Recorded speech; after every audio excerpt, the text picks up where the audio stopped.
기도하심으로 아침 예배를 시작합니다.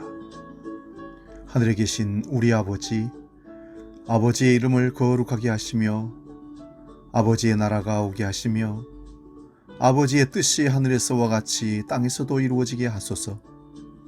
오늘 우리에게 일용할 양식을 주시고 우리가 우리에게 잘못한 사람을 용서하여 준 것 같이 우리 죄를 용서하여 주시고 우리를 시험에 빠지지 않게 하시고 악에서 구하소서.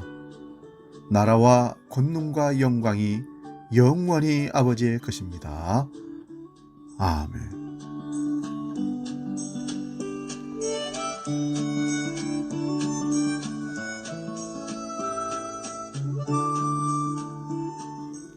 찬송가 93장 예수는 나의 힘이요, 함께 찬송합니다.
아침 우리에게 주시는 하나님 말씀은 구약성경 창세기 1장 26절에서 31절까지 말씀입니다.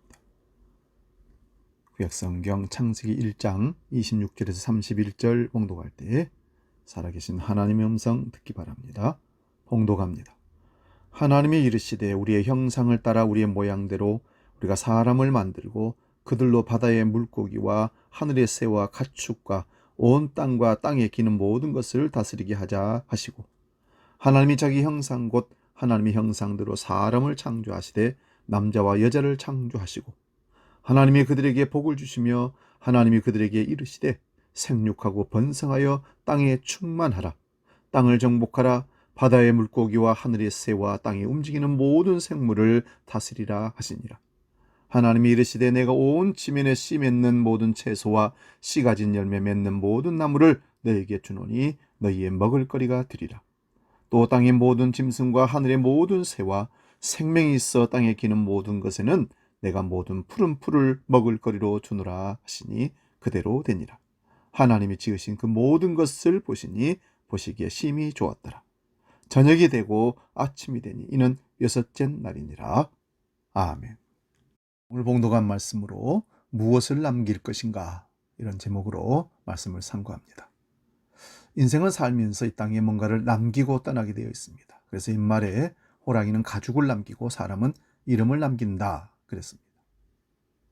인생을 많이 살아온 부모 입장에서 여러분은 사랑하는 자녀들에게 무엇을 남기고 가고 싶습니까? 한번 곰곰이 생각해 본 적이 있습니까? 오늘 보면 창세기 1장 26절에 31절의 말씀은 창조의 말씀입니다. 하나님은 우리를 하나님의 형상대로 창조하시고 축복하셨습니다. 생육하고 번성하라 하셨죠. 그리고 하나님은 우리에게 자녀를 선물로 주셨습니다. 자녀를 우리에게 선물로 주심은 자녀들을 축복하시기 위함입니다. 창세기 12장 1, 2절을 보면 알 수 있듯이 하나님께서 아브라함을 부르신 목적도 축복하시기 위함입니다.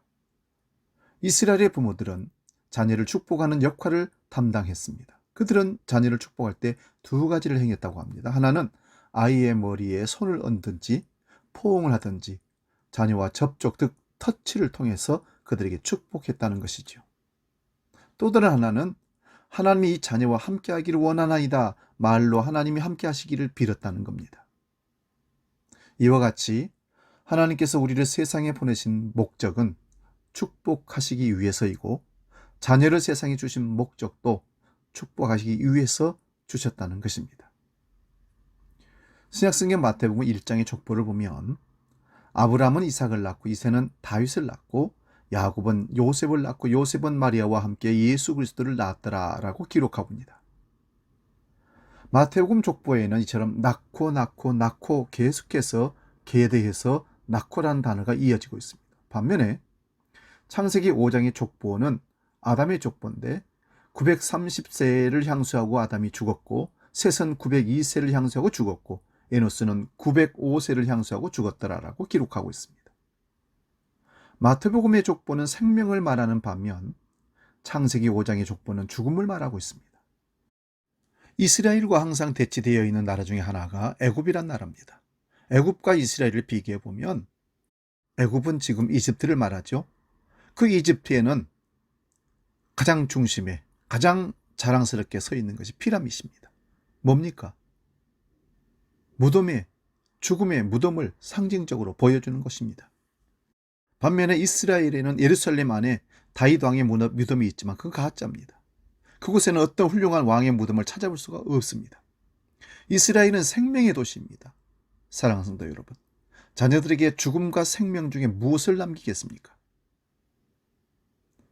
여러분, 하늘나라 생명책에 우리의 이름이 없는 것처럼 슬픈 서글픈 일은, 불행한 일은 없을 겁니다. 뿐만 아니라 우리 아이들의 이름이 생명책에 기록되지 않는다면 얼마나 고통스럽고 슬프겠습니까?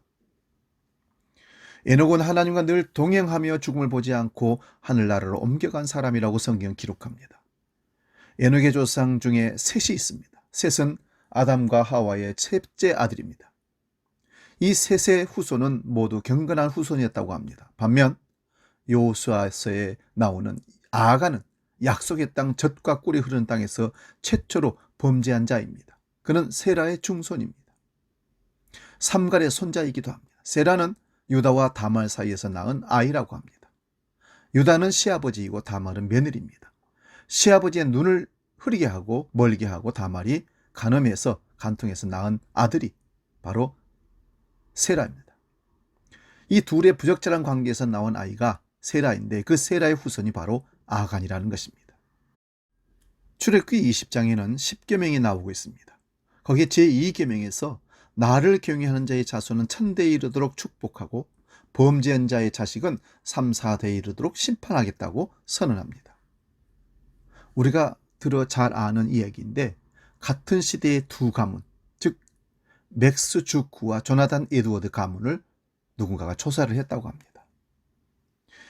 이 조나단 에드워드 후손은 873명, 맥스 주크 후손은 1292명입니다.